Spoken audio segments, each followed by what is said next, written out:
Good morning, everyone. Good morning, and welcome to worship at Good Shepherd Church this morning. We're glad you're here. Let us prepare our hearts for worship as we listen to the prelude.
Julie. Now, if you're comfortable to stand, please join me in the call to worship. God invites us to the banquet table. Many are called, but few choose to respond. God has prepared a feast for us in the presence of all. A table which has no end, in which the shroud of death has been removed forever. God is waiting for us to join in. We have been waiting for God our whole lives, and God has opened the door.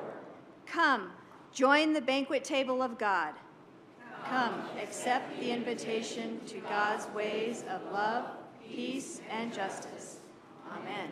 And now our opening hymn, God of Grace and God of Glory.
God of justice, call us into the work of justice and peace.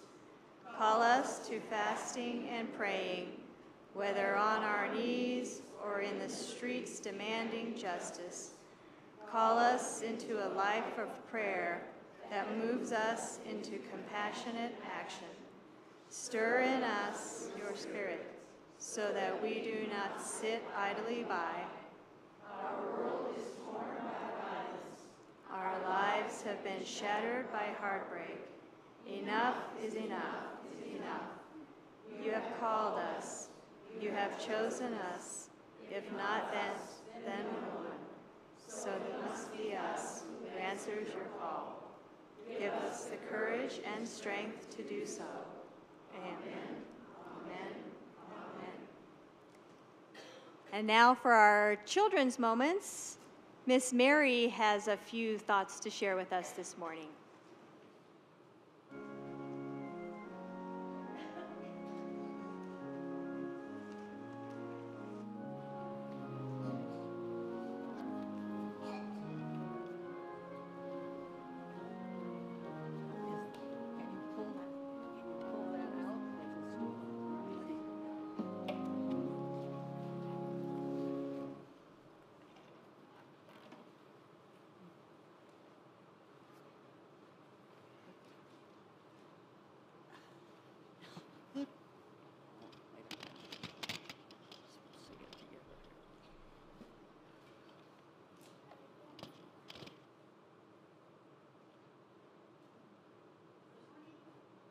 Is everybody this morning?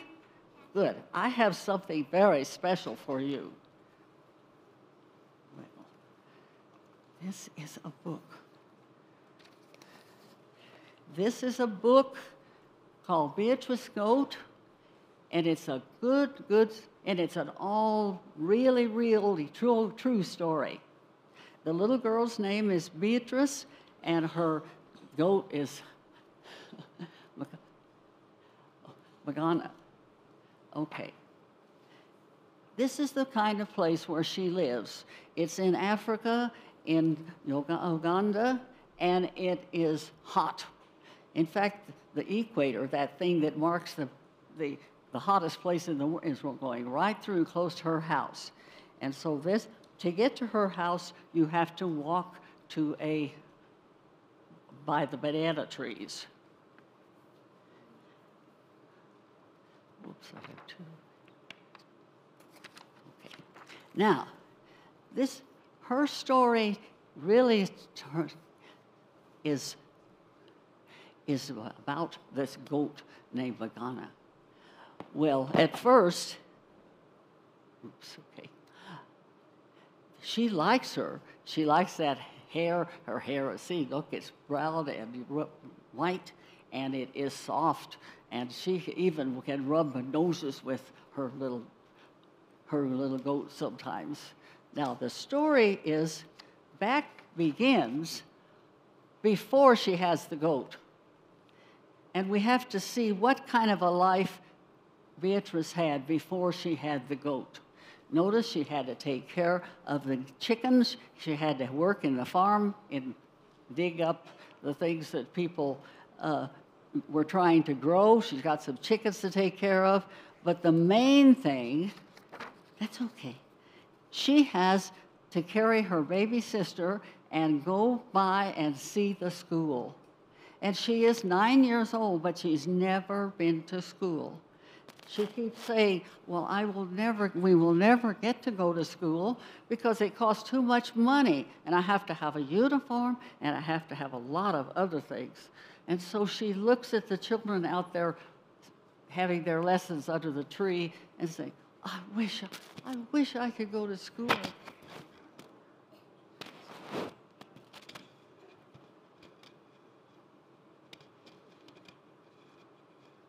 I hope we're still on, okay. So, let's see what happened. One day, her mother said, oh, Beatrice, this is a wonderful story. We are going to get a goat. 10 families in our house, in our village, will get a goat, and we're one of them. And we have to get ready for this goat. And so we have to do a lot of work and make a place for the goat to stay. So they began to do a lot of work, several months of work to get ready for the goat. Has to have a pen to stay in and a house with some kind of a roof. And she said, oh, this will be very exciting.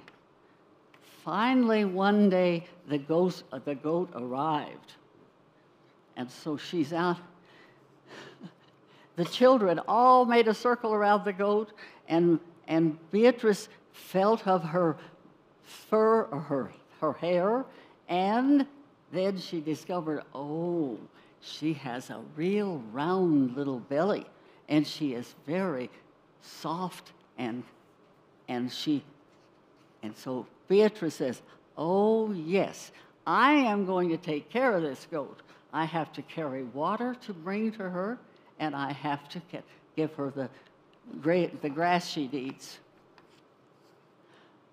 So when the kids, wait a minute, oh yeah, she had twins. That's pretty exciting, a boy and a girl. And so then when the goats, see, the goats need the milk from their mother, but when they don't need the milk anymore, then there's plenty of milk for the family to drink some too. So that's what's happening there. Well then, every morning after breakfast, Beatrice would head off to the shed and look and see whatever milk was left over. And the milk she wants, and she tells people to bring their empty containers, like a pail or something, and she is selling the rest of Magusa's milk. Because when they buy it, they give her a shiny coin, and she puts it in this bag where she's collecting the money. And we'll see what she's collecting the money for. And one day, she returned from bringing back more water, and there was her mother counting all that money, all those shiny coins. And finally, her mother said, we have enough money for you to go to school. And that's when Mother gets a big hug, and the goat gets a big hug, too. So this is what, and Beatrice says, Magusa, today I am the lucky one. You have given me the gift I really wanted. The last. Then, to get ready to go to school, she has a new uniform and the other things that she needs, and she's going to be just really happy at school. She's telling this little boy goodbye. He's one of her neighbor boys who's been buying the milk. And so he says he wishes he could go to school too. And she says, well, I hear that maybe your family will get a goat the next time the goats come. And so that's the way. So in this picture, we're seeing her going off to school. She's really excited about having a place to go and to learn. This is actually the end of this book, but it's certainly not the end of Beatrice's story.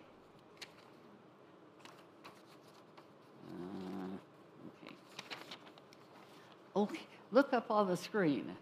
This is what Beatrice looks like, all grown up.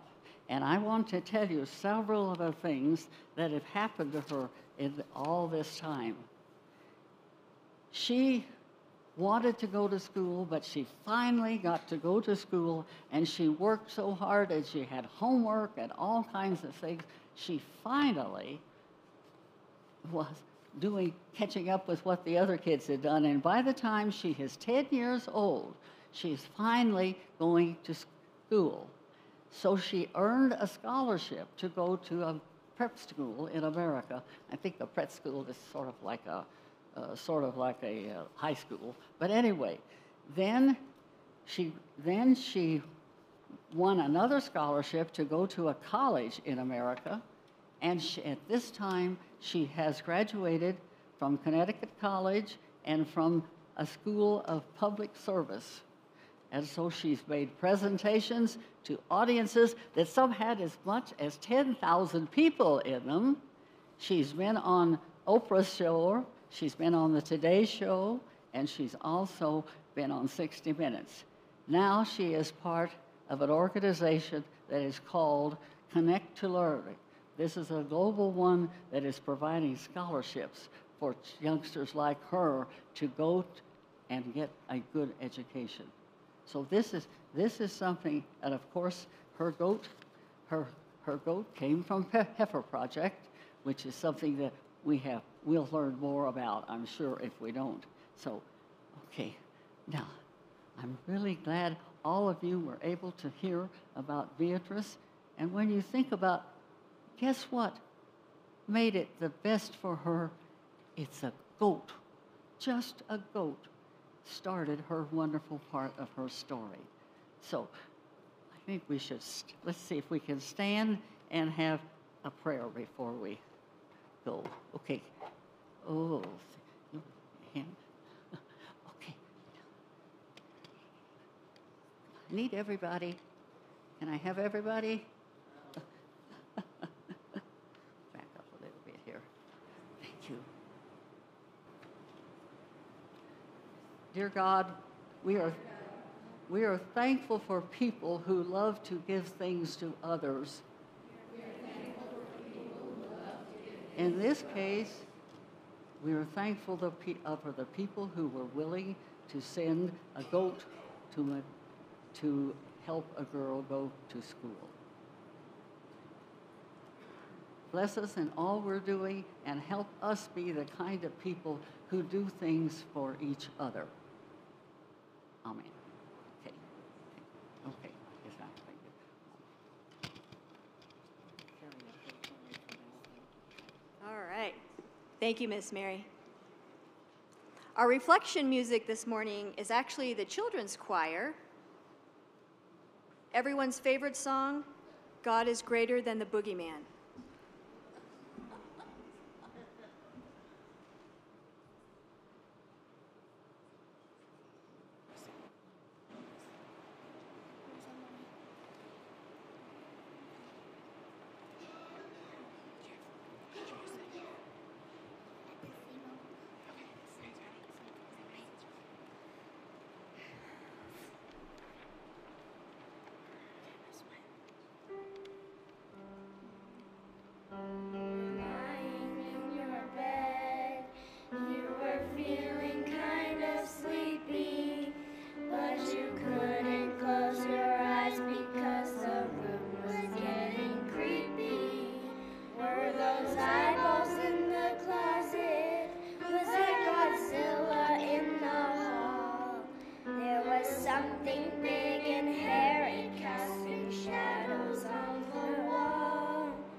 You don't need to do anything. Well, why? Because God is bigger than the boogeyman.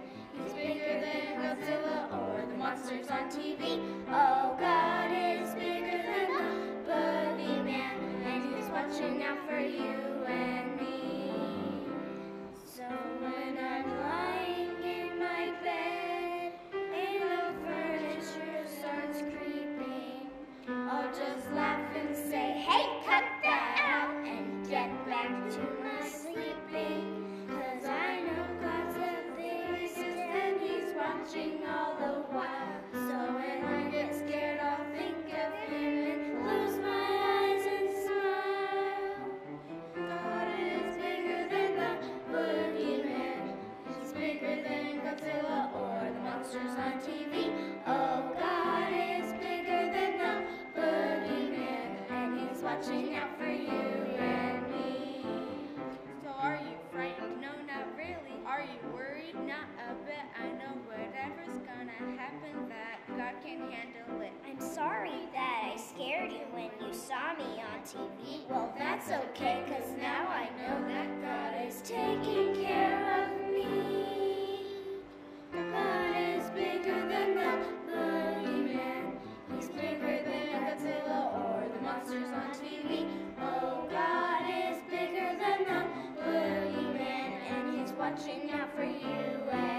on TV. Oh, God is bigger than the boogeyman, and He's watching out for you and me.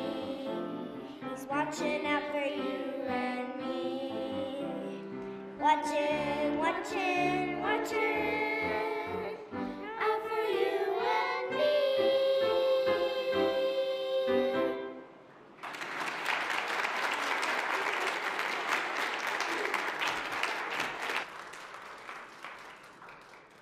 Good job, girls. Thank you. In fact, I heard a few voices back here singing that song as well. So. I do have a few prayer requests this morning. Prayer of thanks. Thanks for the prayers. I will start physical therapy on Thursday for my arm in hopes that surgery will not be necessary. This is from Beth Yates. From Lorraine, thank you, Lorraine Homensky. Thank you for all the prayers for me, for Lorraine. Tony, I'm just going to say Tony G, because I'm not going to pronounce his last name correctly. So, Tony passed the Security Plus test. Thanks to all who prayed and uplifted Tony is probably the only reason he passed. I'm not buying that, so, no. Also, Tara Lynn, our pastor Tara Lynn, sends word that she is recovering well. Hopefully she is past the worst part of her hip replacement surgery and is on the mend. So continued prayers for our pastor Tara Lynn. Also prayers for Lori Lang. Lori had some major foot surgery here recently and is recovering, so prayers for Lori. Robert and Heather Dillard, let's keep them in our prayers as well, as Robert continues chemo and Heather, unfortunately, continues with some health concerns there for that family. So, and now if you'll join me in our prayer hymn, Move Me, and we'll sing it 2 times through.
We uplift the families in California affected by those unfathomable wildfires that are happening there. So we'll keep California in your prayers as well.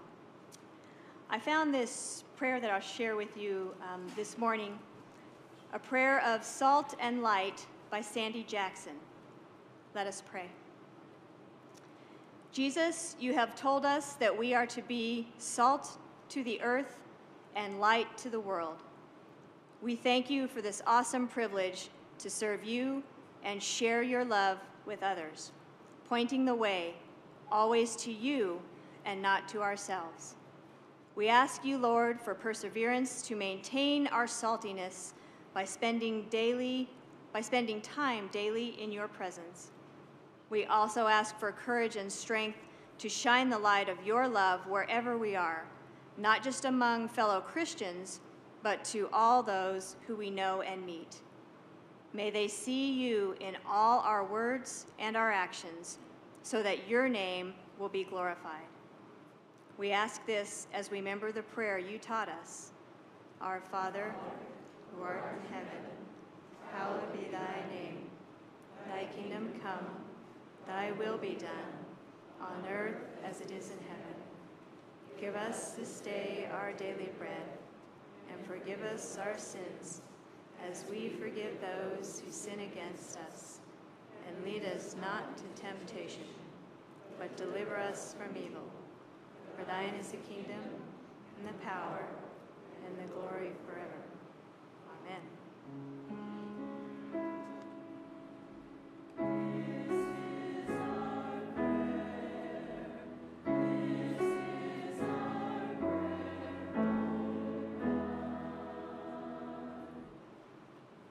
Now Rob will share the scripture with us.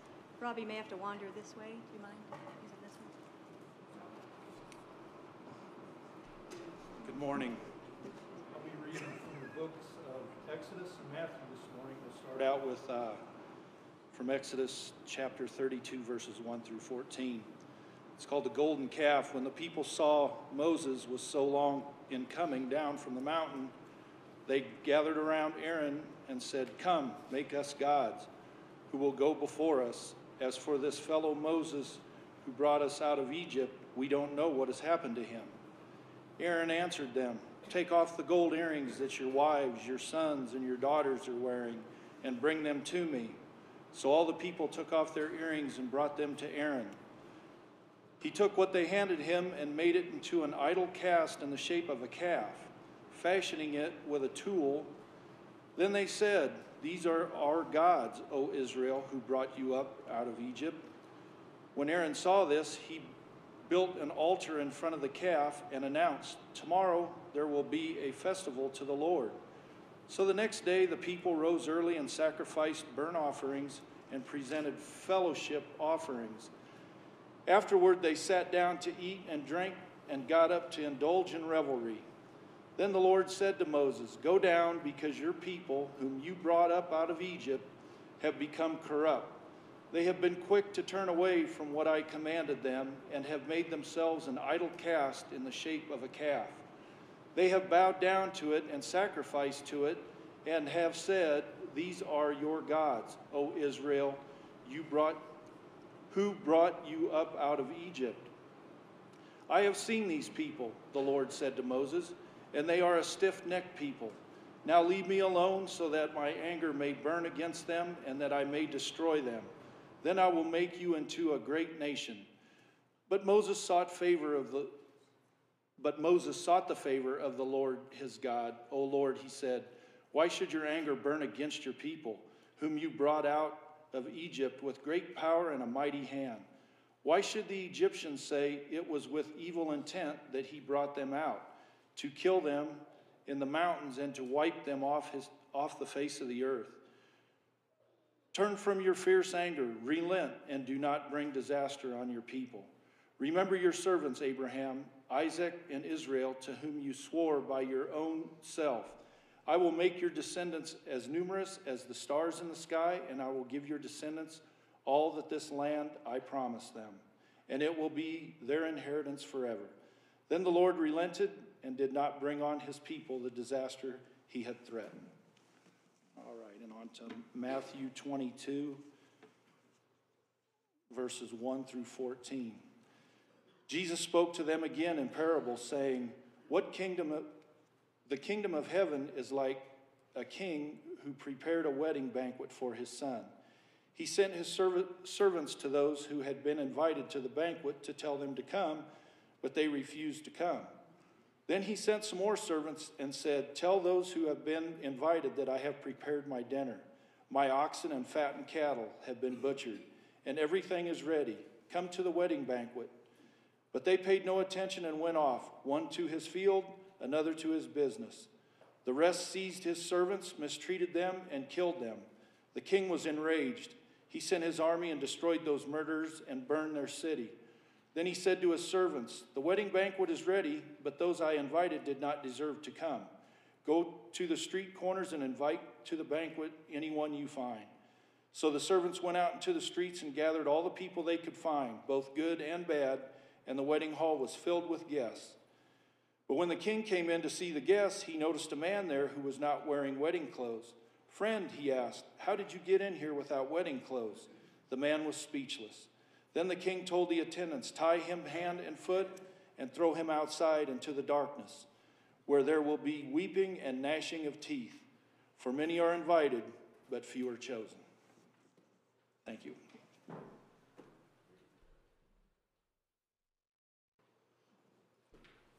And now it's time for our offering. And as we prepare to listen to the choir this morning, I'll remind you to pass the registration pads that you'll find in your pew. Thank you.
Gracious God, you have abundantly and richly provided us with more than we shall ever need. We thank you for the abundance, and we thank you for our ability to share what you have bestowed upon us. Give us guidance and direction as we continue to serve others. We know that together as a church and as your people, you will strengthen and grace us with your goodness always. Amen.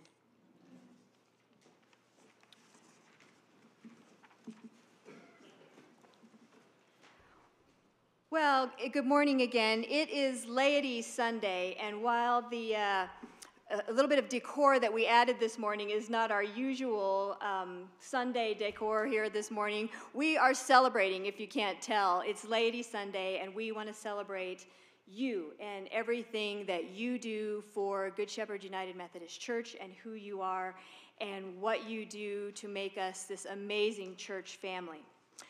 Before I get started, I know we have several moving parts this morning and several speakers, so I'm going to give some quick instructions. If you've been asked to share a few thoughts this morning, can I get you to come down to the front pew? Choir folks, you can stay there, and then we'll just get you to jump up to this microphone. But if you're there, up to the front pew, and then we'll pass the microphone when it's appropriate. Thank you, guys. Appreciate it. We've got lots of good things to share with everyone this morning, so... All right. As I said, it is Laity Sunday, and I think you would all agree that the call to God is active, and it compels us to live out the Great Commission that we learned in Matthew 28 that says, "Therefore, go and make disciples of all nations, baptizing them in the name of the Father and of the Son and of the Holy Spirit, teaching them to obey everything I've commanded you. Look, I myself will be with you every day until the end of present age." So my question to you is, where in this Great Commission does it say, "Therefore, come and be rewarded"? It doesn't. It says, "Therefore, go." And that's exactly what all of you and so many of the members at Good Shepherd Church do. You see a need and you fill it. You hear a call and you answer it. So this morning, as I mentioned, we are going to hear and celebrate all of the good things that are happening on committees, in small groups, and volunteering. So many of you volunteer your time, your resources, provide your talents to make us an amazing church family. So Rob, is somebody going to kick us off down there? Rob, if you don't mind sharing and just telling us what you're celebrating and the group that you're representing this morning, that'd be great. Yes, ma'am. Thank you. All right. I'm going to be representing the men's group this morning, and this by no way is an admission or a volunteer that I will be the president starting next year, okay? So let's get that straight right now. All right. Let's see. Haircut, bank. Oh, wrong side. That was my list of stuff to do yesterday. All right, so men's group. We met yesterday. We typically meet every second Saturday of the month. Rain or shine. Yesterday we had 13 gentlemen, Dick, at our men's group breakfast. The Scouts, who we support, Troop 182, they've got about 18 active Scouts right now. Their numbers are kind of shrinking, and the reason for that is just because they're moving these boys on, so they're aging out, so to speak. But they're working hard to continue to grow that troop. But that's one of the big things we do. We do support Troop 181, and they did fix one fine breakfast yesterday morning, I will say that, and plenty of it. But the thing, I guess, personally for me to be involved in the men's group with such fine gentlemen throughout the church is it is a chance to step away, sit down. We do take care of some business generally, but it's a place to step away from the sanctuary, be in fellowship, talk about our jobs or what we've done that day, or for some of us, completely retired, the lucky ones. But it is important to us. We do invite. There was a day, Mr. Gillum, I remember we had 35, 36, and sadly some folks moved away. Sadly some folks passed away. But if you want to come out. Again, great fellowship, good guys, a bunch of great guys, and we'd sure welcome you to join us, and thank you. All right, Miss Shirley going next, or Mr. Tim? Oh, you're last. I'm Tim Hogan. I'm here for the trustees. Trustees, just real briefly, our responsibility is the property. That's what we do. This year, I think we've had several successes. We're in a warm building this morning because of one of those successes. We started out the year with what could have been a catastrophic problem when that wind hit us, and we lost 5 of the ponderosa pines around the church. It could have cost us a lot of money to have those trees. I got an estimate from when mine went down, and it was $1,600 to move that tree. So imagine this congregation, 5 trees at $1,600. Jim DeRubis was able to find a friend of his who heats his house with wood up by Decker's, and he came down, and with the help of several members of the congregation over 2 or 3 days, we were able to cut all of those trees up and get them out of here. With the help of the Boy Scouts, about a month or so later, we were able to move all of the slash, which is the pine boughs, off. And through Mr. Stan Nelson, we were able to get the stumps out of the ground. It didn't cost us anything. That is a success. As it moved on, we were able to, from the hailstorm of 2016 summer, we got a roof that doesn't leak now. That was a trying time to get that put together. And then, of course, we had the HVAC go out on us. So we didn't have any cooling for a while. We wouldn't have had any heat, but we were able to get that done. And then there was the boiler in the back, where we had a leak in the ground that we didn't know anything about, that was costing us water money.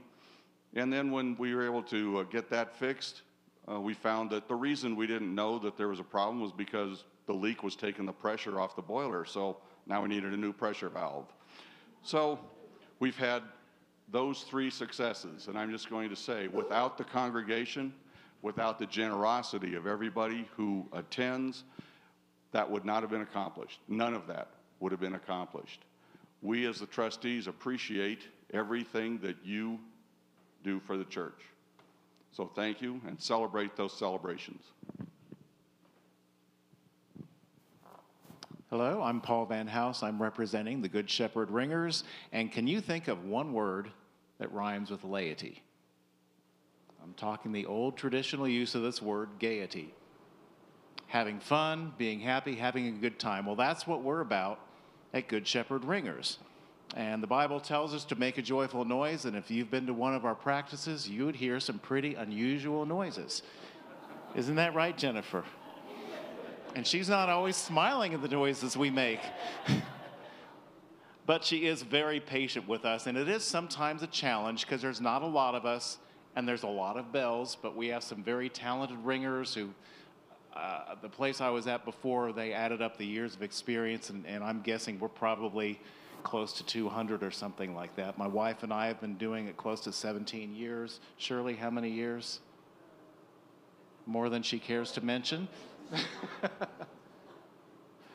But it is fun. We play traditional hymns, if you notice. We play contemporary music. We play some just a wide variety of things. And the really cool thing about handbells, even if we don't have a lot of people, the very talented musicians who arrange this music put it together so you can have, you know, anywhere from 1 octave to how many octaves of handbells are there? Three octaves? Yeah, we have 3 octaves, and we can go up to 5. And these handbells are kind of a legacy of the church. I don't know if you realize it, but the handbells can cost up to a couple $1,000s. I'm not sure if we have one that big, but some of the really big bells, a couple $1,000s. Even the small ones are hundreds of dollars. So past congregations have put their faith in us to use these bells. And while we have fun and we make some good music, we could use some help. So how many think, how many have had any experience in music in their past? Piano lessons as a child, singing in a choir as a child? Most of us have the basic background. Now, how many do not have time to play handbells? I think even the people in the Hamo choir would raise their hands, but it's only 1 hour a week on Wednesdays, 6 to 7 p.m., and it's rare we go the entire hour. You just need a little bit of time, then an average of about 1 Sunday a month. We have a good time together, we play some good music, and I think I think we're pretty good at making a joyful noise and praising the Lord. So if you have time, come out and check out a practice. Just sit and see what we do. It's a lot of fun. Thank you. Thank you, Paul. Shirley's my 2 minutes start now? Okay. Shirley said 2 minutes and no more. I just wanted to bring to your attention the InReach group. This is a group of laity and a pastor that started several years ago. I don't remember which pastor even started it, but this group is not a committee that you'll find in a discipline. It's a group of volunteer laity people that meet every Tuesday morning at 10 o'clock. Our main purpose there is to reach out to the congregation and find out who's homebound, who's about to go in the hospital, who's in the hospital, who just got out of the hospital. All of their health concerns are brought to this group, and we would encourage you to pass the word along, particularly to the church office, and stress the importance of signing the registration pads every Sunday morning. Why? Because this group takes a count every Tuesday morning, and we look to see who was here and who wasn't here. And if you missed 3 Sundays, you're just about to get a card in the mail that says, "We missed you." So this is one of the purposes of this laity group, and we are so proud to be able to do this. It's not necessarily an outreach, it's an inreach to touch the church back to you. And we would encourage you to let us know just exactly what your concerns are, and we'll lift them up in prayer every Tuesday morning. Thank you all very, very much for doing that. Dorothy?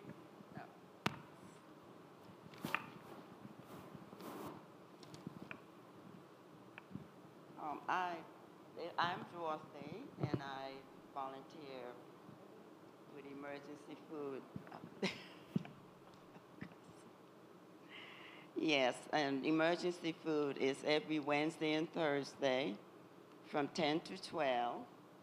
And so far, from January to September, we have fed adults and children about 600. We had first-timers, 405. Children, we served 285. I think that was wonderful. And we would like everyone to please give a donation. And we like to continue doing this for everyone. And like I said, it's on Wednesdays and Thursdays. And if you have neighbors that you know is in need, please let them know. Thank you.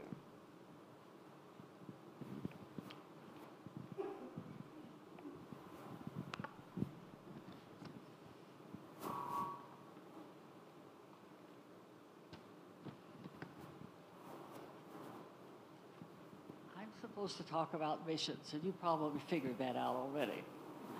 I need to tell you that my first opportunity to serve on missions was when I was in college. I spent one summer with 6 weeks once volunteering for several small Methodist churches. And that was it. I think I was hooked on missions. Our main purpose as a committee on missions is to give you, the congregation, many opportunities to serve beyond the local church. Sometimes it means giving and working. Sometimes they're working somewhere like at UMCOR in Utah, and sometimes it means donating the funds to help others go and work. Either way, we can serve to be the hands and feet of Jesus when people are in need. For 2 years, we've had a covenant mission relationship with the missionary, Donna Peewool. And she serves the Arapaho and Cheyenne children and youth in Clinton, Oklahoma. You are contributing funds to this mission, which we really much appreciate. Also, you can bring items for our food pantry, or for the young families at Partners in Housing. They often need towels and bedding and things like that. and you as a family, maybe you could decide that part of your Christmas gift list can turn the holiday tradition of giving into an act of generosity that helps people around the world or close to home. You are a giving, caring congregation. Your latest gifts to have come to almost $2,000 in individual gifts to send to our neighbors on the Gulf Coast. Well, we see them on television all the time, and we know there are people in need from the hurricanes, flooding, and earthquakes. Bless you, and do keep it up. Okay. Now, who else gets this?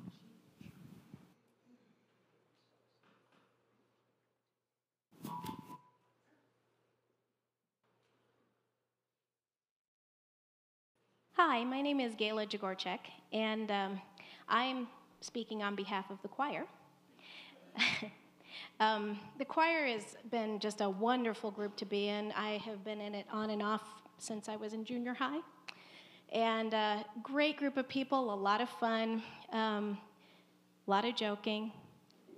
But it's also one of the most amazing ways I've ever had to connect to my faith. And hopefully our music has provided a way for you to connect to yours. It is something that we provide music every Sunday, or at least most Sundays, all the way through the year, other than a couple of months during the summer. We do some of the services for our special, like, evening services near the holidays. And we always do the cantata for Christmas and for Easter every year. And for that, we also usually go to a senior living center and do the cantata the night before we do it for our Sunday service, usually at one of the senior living centers where we have members of Good Shepherd that are currently residing there. It's a wonderful way for us to give back to our wonderful church family. And if you ever feel the desire to come sing with us, we are always glad to have you. It's a lot of fun, a great group of people, and like I said, a really good way to connect to your faith, and in a very different way than we get from just sitting out in the congregation. As a speech therapist, you would think that my connection would be with the, spoken word, but no, mostly with music. Thank you.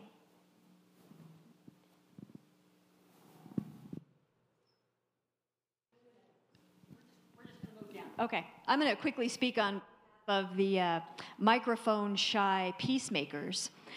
This group of ladies, anywhere between 11 to 16 ladies who gather each Thursday morning to knit and crochet prayer shawls and baby hats. The prayer shawls are donated to members of a congregation and or others that we hear about who may need a warm wrap around them in the hospital. The baby hats are donated to actually Fort Carson Evans Army Hospital there for all the newborns in their nursery unit there. So they are very blessed, and all of these shawls and hats are actually blessed in a ceremony before they are handed out and donated. These ladies absolutely enjoy their fellowship, and an occasional lunch is thrown in there too. They've given away approximately 300 prayer shawls, and over 400 to 500 baby hats have been donated over the years. So Thursday mornings is when this wonderful group of ladies meets right here at the church.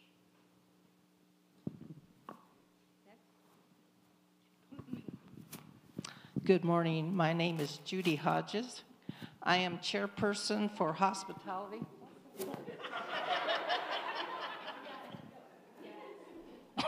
I don't know what they're laughing at. Some of you go into Cooper Hall after church services for coffee and cookie. It's a time for you to reflect on your church family and friends, a time to catch up on the previous week and maybe prepare for your next week. I am glad that Good Shepherd has this place provided for us. Enjoy.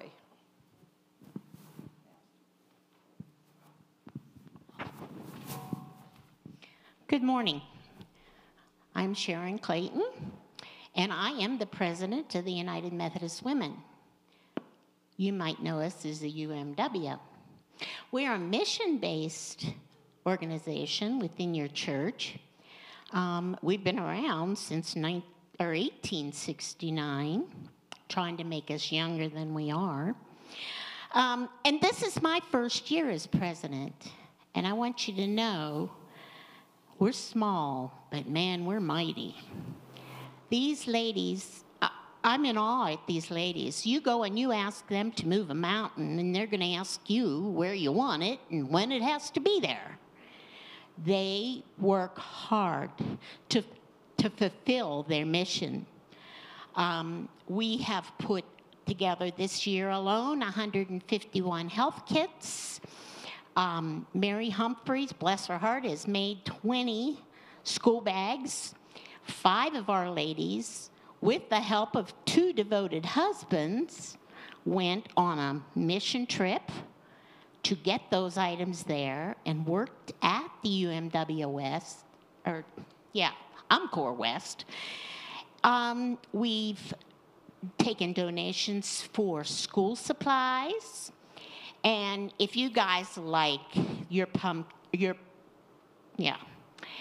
Shove Tuesday pancake dinner, you better thank a UMW member, because they're the ones that are in there cooking those pancakes for you.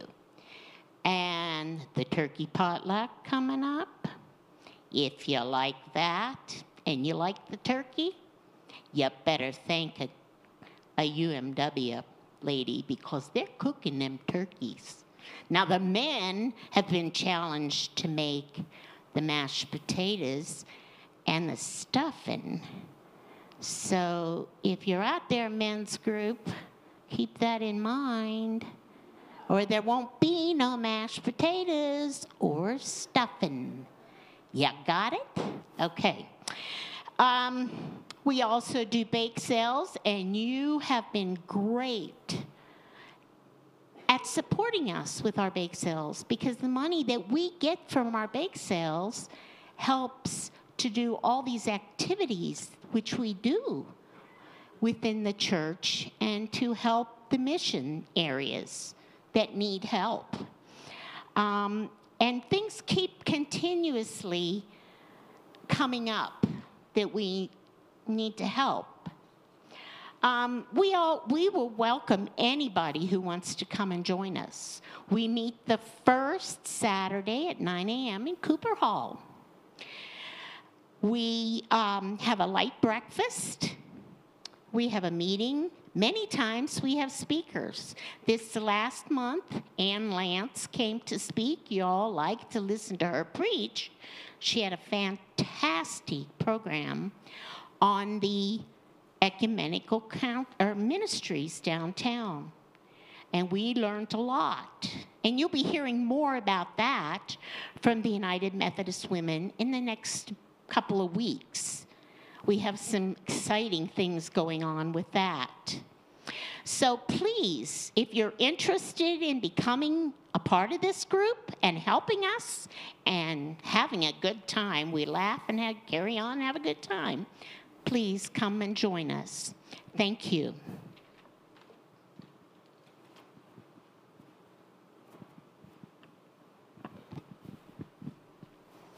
Well, good morning. What a parade of folks here.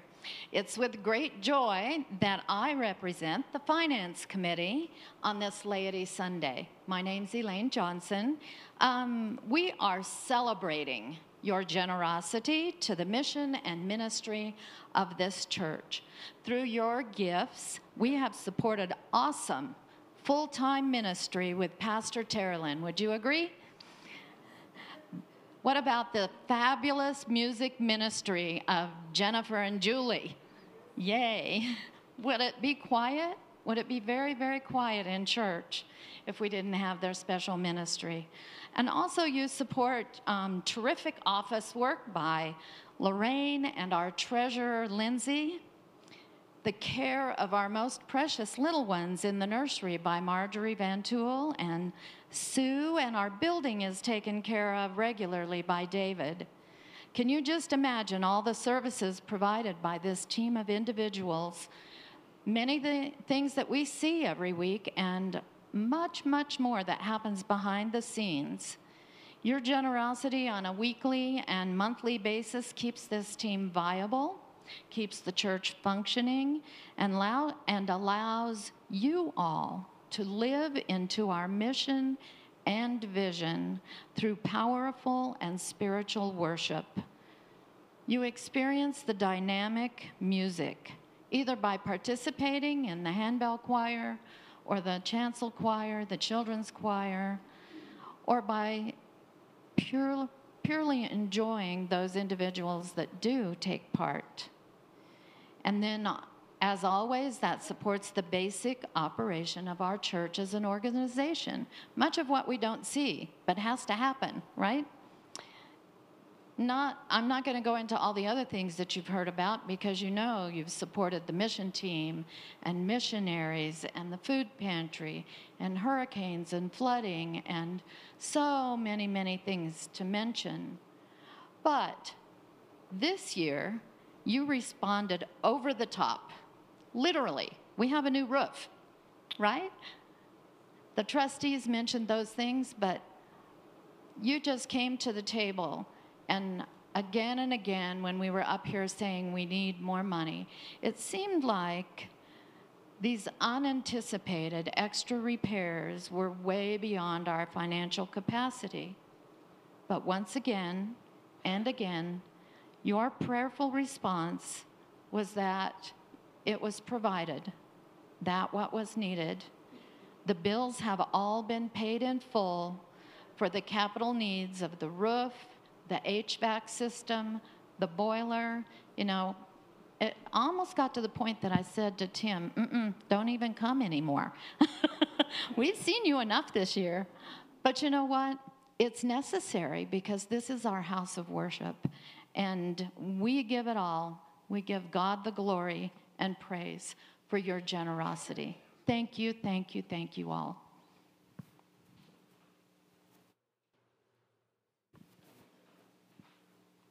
Good morning, church. Oh, sorry, I forgot where I was for a minute. I'm here to talk to you about, does this one work? Good. I need my hands to talk. I'm talking to you about Sunday school. And some of you are saying, Sunday school? I did that when I was a kid. I want you to know that Sunday school started in the late 1700s, and the first Sunday schools were in England. And they were just what the name implies, a school that met on Sundays so that the poor children, as young as 5 and 6 years old, who worked in factories and mills and on the farms, could learn to read and write. On Sundays, their only day off from work. Fewer than 100 years later, however, Sunday schools, thankfully, had become only places for religious education because children were in public schools. Now, while originally designed for children and still a great resource for teaching children about Bible study and Christian living, I'm here to urge you to remember that Sunday school is also for adults. It is in Sunday school that we adults nurture a continuous relationship with the divine, where we grow into ways of living our faith, and where we wrestle with the understanding of what it means to love others as we love ourselves. We also have fun. Won't you join us? Actually, you can join us today in the conference room around 11 o'clock.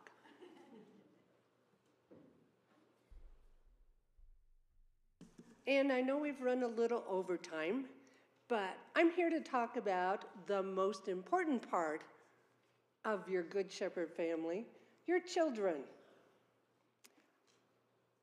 I love kids, and without them, where would the laughter be? Where would the joy be? And you are part of that. You are parents, you are grandparents, you bring your kids to church. You help with Vacation Bible School. You help with the Easter egg hunt. with helping to prepare things for Christmas. Without you, there would be no children here. And so I just want to thank all of you for all of your help throughout the years, helping the children to grow and learn more about Jesus and to be there for them. They feel at home here, I guarantee that. And to close, in your bulletin, you have a little flyer that says, "Therefore go with hope through hospitality, offering Christ, purpose, and engagement." Those 4 letters spell hope. So, hospitality, when we go into the world in outreach and mission, which you have done. Offering Christ, we provide opportunities for people to commit their lives to God. Purpose, we nurture people in community and Christian living. And engagement, through engagement, we again offer and receive hospitality. Hope is alive and well in Good Shepherd United Methodist Church. And we want to celebrate each and every one of you and all you have done for us, for God, and for Jesus. Thank you.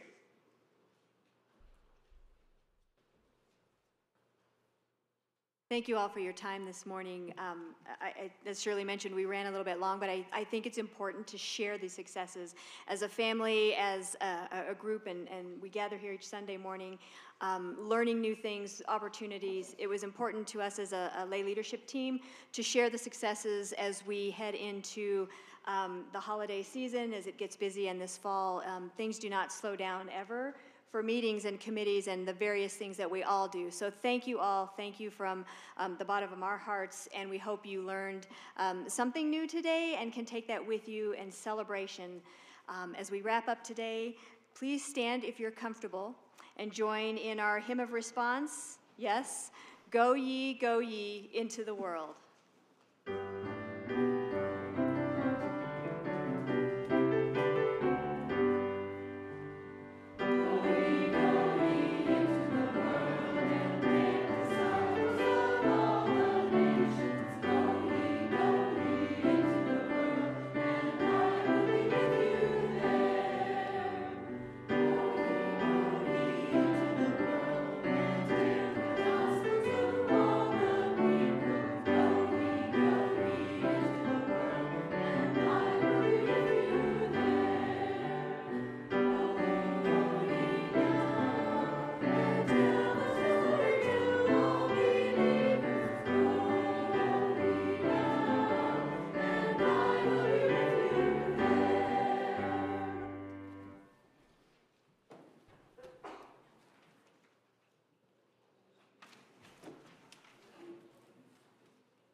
Go into the world and spread the good news. Have a great week, everyone.